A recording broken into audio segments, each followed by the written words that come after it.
नमस्कार दोस्तों, मैं हूं दिनेश के वोरा। स्वागत है आपका 4 पीएम और न्यूज टाइम के मंच पर। बजट सीरीज चल रही है। कल भी हमने बजट के ऊपर अपनी चर्चा पेश की थी। दोस्तों, हमें 2023-24 के बजट के बारे में जो बातें हम कह रहे हैं, जो पहले अंक में हमने इनकम टैक्स पे छूट की बातें की थी, यहां पर इस अंक के अंदर हम इस बात के ऊपर अपना एम्फेसिस रखेंगे कि कोई मोदी जी को समझाए कि अर्थव्यवस्था लिफ्ट से ऊपर नहीं जाती है, सीढ़ियों से ऊपर जाती है। सिर्फ हाथ में एक कैलकुलेटर लेके कि हमारी ग्रोथ 9% हो जाएगी, 10% हो जाएगी, 15% हो जाएगी, और कुछ ऐसे बंदे बिठा दिए जाते हैं अडानी अंबानी जैसे, जो ये कहेंगे कि 2047 तक या 2030 तक या 2040 तक हमारी अर्थव्यवस्था $30 ट्रिलियन हो जाएगी। एक कहता है $40 ट्रिलियन हो जाएगी। एक कहता है $35 ट्रिलियन हो जाएगी। सब एक एक कैलकुलेटर हाथ में लेके बैठे हुए हैं। ये जितने लोग कैलकुलेटर हाथ में लेके बैठे हैं, वो अपना कैलकुलेशन कर रहे हैं कि उनको कहां पहुंचना है। उन्हें इस बात की कोई चिंता नहीं कि देश कहां जा रहा है। देश की चिंता अगर किसी को होती तो फिर बात ही क्या थी। जब देश के लोग गरीब हो रहे थे कोरोना काल के अंदर, नौकरियां चली गई थी और खाने को रोटी नहीं थी, उस समय भी इनकी दौलत तो 70 करोड़ से लेके 100 करोड़ तक प्रति घंटा बढ़ रही थी। कौन से देश में ऐसा होता है, आप बताइए। दुनिया में सबकी दौलत घटी है, पर इन दोनों की दौलत बढ़ी है, अडानी और अंबानी की। सिर्फ इनकी अपनी अर्थव्यवस्था लिफ्ट से ऊपर जाती है और आम आदमी जो है वो सीढ़ियों से ऊपर जाता है। लेकिन पिछले 3 साल से तो आम आदमी की जो सीढ़ियां हैं वो नीचे जा रही हैं, वो ऊपर नहीं जा रही हैं। यानी कि हम लोग बेसमेंट में जा रहे हैं। पर कौन समझेगा इसको? इसे समझाएगा भी कौन? बड़ा मुश्किल है इसको समझाना।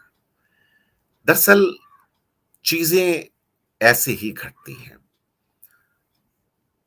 एक टाइम आएगा जब लोग कंपेयर करेंगे मनमोहन सिंह की सरकार को और मोदी जी की सरकार को, कि चुप रहने वाला इंसान और एक वो इंसान जो सुबह से लेकर शाम तक बड़बोलेपन के अंदर राज किया, जिसने बड़ी बड़ी बातें की। और क्या कहते हैं ना कि एक शहंशाह ने बनवा के हंसी ताजमहल, हम गरीबों का उड़ाया है मजाक। इन्होंने क्या किया है? बड़ी बड़ी मूर्तियां बनवा दी, जैसे शाहजहां ने एक ताजमहल बनवा दिया था, या बड़े बड़े कुछ और चीजें बनाती। हर चीज को बड़ा दिखाने की तमन्ना। G20 हर साल किसी न किसी एक देश को, G20 का जो 20 का ग्रुप है उनके पास उसकी अध्यक्षता आ जाती है। अभी हमसे पहले इंडोनेशिया के पास थी। तो कौन सी नई बात हो गई उसके अंदर? हर साल किसी न किसी के पास आती है। बल्कि कई साल पहले की बात है, यशवंत सिन्हा भी G20 के अंदर जब इंडिया चीफ था उस टाइम भी था। इंडिया भी उसके अंदर शिरकत करके तब यशवंत सिन्हा ने रिप्रेजेंट किया था। कोई ऐसी बात नहीं हुई। जिस G20 को बड़ा बताकर एक गुब्बारा उसके अंदर फूक भर के हवा भर के आपको दिखाया जा रहा है, तो मैं आपको आज बता दूं कि ये G20 का मंच इट्स ए यूजलेस मंच। इसकी कोई पावर नहीं है, कोई इसका ऑफिस नहीं है, कहीं इनकी जो एक क्या कहते हैं ना कि परमानेंट कोई स्थल नहीं है जैसे यूनाइटेड नेशन का है। इवन G7 का भी है। G7 एक ऐसा मंच है जहां पे दुनिया के 7 अमीर देश आपस में मिलते हैं, डिसाइड करते हैं, हर साल मिलते हैं। G20 मिलके सिर्फ चाय कॉफी का है। ये वैसे ही जैसे एससीओ में 5-6 कंट्री हैं, शंघाई कोऑपरेशन जो है आपकी ऑर्गेनाइजेशन जो है, वो भी इंडिया के बाद उसकी भी अध्यक्षता है एससीओ की। पर आपने देखा कि भारत क्या उसको बढ़ा चढ़ाकर दिखा रहा है एससीओ को? नहीं दिखा रहा है वहां पर। उसका एक बहुत बड़ा कारण है क्योंकि उसके अंदर 2 देश ऐसे हैं जिनका नाम चीन और रशिया है, और उनके आगे कोई बीन तो बचती नहीं है। तो इसलिए वहां पर एससीओ की जो आपको बड़ी रंगत दिखानी थी वो नहीं दिखाई जा रही है। मोदी जी ने हजार कोशिश कर ली कि भारत को एक बड़े वे में दिखाया जाए। इतने बड़े बड़े वादे किए, लेकिन इन्हें कौन समझाए भी? रेलवे के ट्रैक रोज नहीं बिछ सकते, उसको टाइम लगता है, सड़कों को बनाने में टाइम लगता है। पर ये चाहते कि ओवरनाइट बन जाए। अगर ओवरनाइट बनता तो 2022 का वादा था बुलेट ट्रेन का, स्टार्ट हुई क्या? नहीं हुई ना, और 6 साल या 8 साल वेट कीजिए अभी। वादा था ना 2022 का कि हर घर में नल से जल होगा, नल लगा क्या? नहीं लगा ना। पर बड़बोलापन तो है ना। ये कहा कि हर क्या कहते हैं कि सर के ऊपर एक छत होगी, अपना पक्का मकान होगा, हुआ क्या? नहीं हुआ ना, हो भी नहीं सकता ना। किसानों की आय 2022 तक डबल हो जाएगी, हो गई क्या? बल्कि कम हो गई। तो इस सरकार को बड़बोलापन मार गया। इनको लगता है कि हमारा जीडीपी 9-10%, 20%, 15% ऊपर बढ़ जाएगा क्योंकि हम ऐसे काम कर रहे हैं। इन्हें समझ में क्यों नहीं आता कि जीडीपी होता क्या है अल्टीमेटली? ग्रॉस डोमेस्टिक प्रोडक्ट की जो ग्रोथ दिखाई जाती है 4%, 5%, 6%, होता क्या है ये? ग्रॉस डोमेस्टिक प्रोजेक्ट प्रोडक्ट जो होता है 3 चीज़ों से मिलके बनता है। एक, जो प्राइमरी प्रोडक्ट्स होते हैं, वो प्राइमरी प्रोडक्ट्स जो कि ज़मीन के ऊपर पैदा होते हैं नेचुरल या ज़मीन के नीचे, जिसमें हमारी खेती है, और दूसरी ज़मीन के नीचे पैदा होने वाले मिनरल्स एंड ऑयल का जो वेल्थ होता है, उसका जो टोटल जोड़ होता है, वो प्राइमरी सेक्टर का जोड़ माना जाता है कि आपकी फसलों का कितना उत्पादन हुआ, प्लस नीचे से कितने मिनरल्स, मेटल्स, ऑयल्स वगैरह निकले ज़मीन के नीचे से, वो उसका जोड़ होता है। तो ये प्राइमरी आर्टिकल है क्योंकि दुनिया में हर चीज़ इनसे बनती है। फिर एक सेकेंडरी सेक्टर आता है जिसे हम मैन्युफैक्चरिंग कहते हैं। तो जो भी चीज़ें धरती के नीचे से निकलती हैं या एग्रीकल्चर जो ऊपर पैदा होती है, उसके उसको प्रोसेस करने के बाद, यानी कि उसको मैन्युफैक्चर करने के बाद जो चीज़ पैदा होती है, उसको मैन्युफैक्चरिंग का आउटपुट कहा जाता है। तो ये प्राइमरी आउटपुट के बाद में सेकेंडरी आउटपुट आता है जो मैन्युफैक्चरिंग, उसको जोड़ दिया जाता है। उसके बाद ये जितना सेकेंडरी आउटपुट जो पैदा हो रहा है, उसको बेचा जाता है, तो उसको सर्विसेज़ कहा जाता है, सेवाएँ कहा जाता है। तो उसको बेचने के लिए एक पूरा नेटवर्क होता है, हर चीज़ सर्विस की जाती है। कार बनी है तो सर्विस भी होगी। उसका आपकी कोई भी चीज़ बनी है तो उसकी सर्विस भी होती है। या इसके अलावा ये भी कह सकते हैं कि जिसमें आप कह सकते हैं कि आप हवाई जहाज़ से जाते हैं तो वो भी एक सर्विस है। तो ये सर्विसेज़ होती है सारी।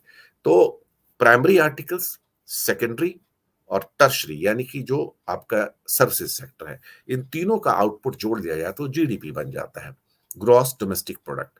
ग्रॉस डोमेस्टिक प्रोडक्ट जो होता है, इसको अगर आप अपनी पॉपुलेशन से डिवाइड कर देंगे तो पर कैपिटा इनकम आ जाता है।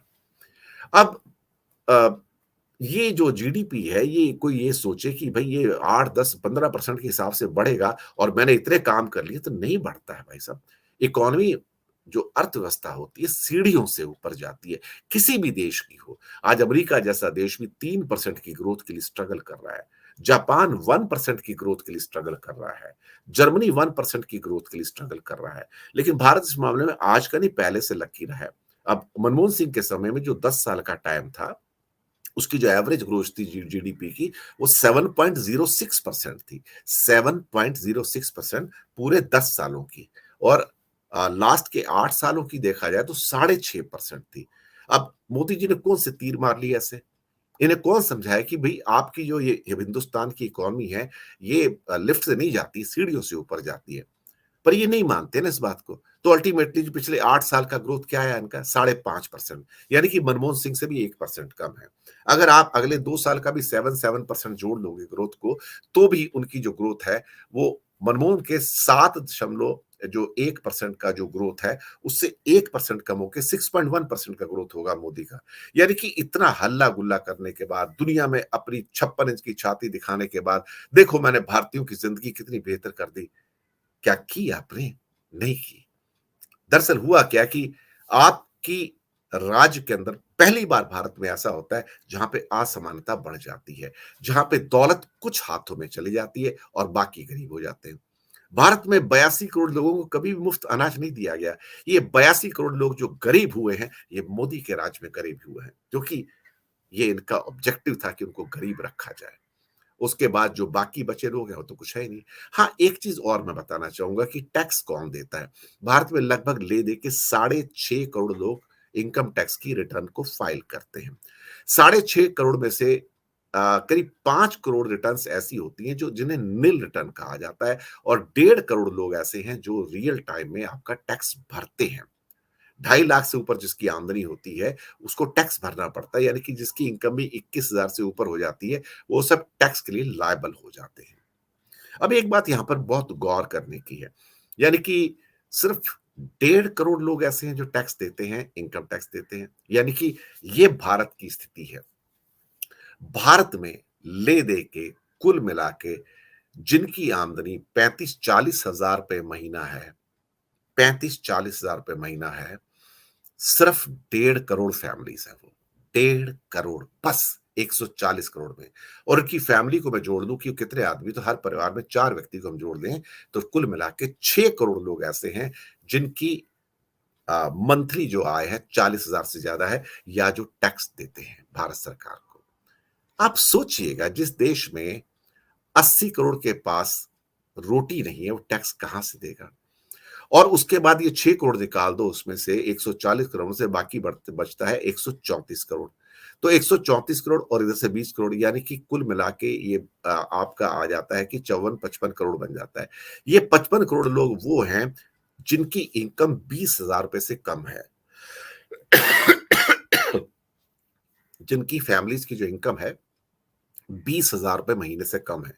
तो 20,000 रुपए महीने में उसको अपने बच्चों को पालना है, रोटी पानी भी चाहिए, बच्चों की शिक्षा का खर्च चाहिए, डॉक्टर के हेल्थ चाहिए, स्टेशनरी खरीदनी है, इसके साथ में कुछ ना कुछ आने जाने का रोज का जो ट्रांसपोर्ट का बंदोबस्त है, बहुत सारी चीजें जो घर गृहस्थी में चलती हैं वो खरीदनी पड़ती हैं। लेकिन समझाए कौन?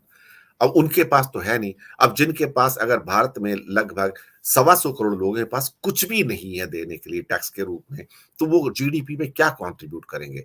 तो अब क्या होगा उसके बाद? जो ये 6 करोड़ लोग बचते हैं, जो टैक्स पेयर हैं, इनके ऊपर बोझ और बढ़ जाता है कि इनको कैसे और निचोड़ा जाए। यानी कि नीचे वालों के पास तो पैसे है नहीं, उनको तो आपको देना पड़ रहा है ना, तो इनको कैसे निचोड़ा जाए? अब इनको और निचोड़ा जाएगा, निचोड़ने के बाद जो पैसा मिलेगा उसको दिखाया जाएगा, देखो हम शाइनिंग इंडिया है। लेकिन इनकी अपनी विलासिता में कमी नहीं आती सरकार की, ये एकदम विलासी ढंग से जैसे राजा महाराजा होते हैं ऐसे जीते हैं। लेकिन उसके बावजूद भी सारे के सारे हथकंडे अपना के, सारे के सारी जो चीजें होती हैं, जो भी आपके वेज एंड मीन्स हो सकते हैं, मोदी जी अर्थव्यवस्था को मनमोहन सिंह के लेवल पर नहीं ला पाए। इतिहास लिखा जा रहा है, लिखा नहीं जाएगा, लिखा जा रहा है कि आपकी जो प्रोग्रेस है वो मनमोहन सिंह की प्रोग्रेस से, जो एवरेज जीडीपी ग्रोथ होती है, उससे कम है। इतिहास में यह भी लिखा जाएगा कि आपका पड़ोसी बांग्लादेश, जो आपके सामने 4-8 साल पहले बहुत कमजोर था और उसकी पर कैपिटा इनकम हमारी 80% थी, आज हमारे से 40% ज्यादा है। यानी कि हम 1500 डॉलर से $2,000 पे पर कैपिटा पहुंचते हैं। वही बांग्लादेश जो 2014 में $1,200 पे था, आज $2,800 पे है।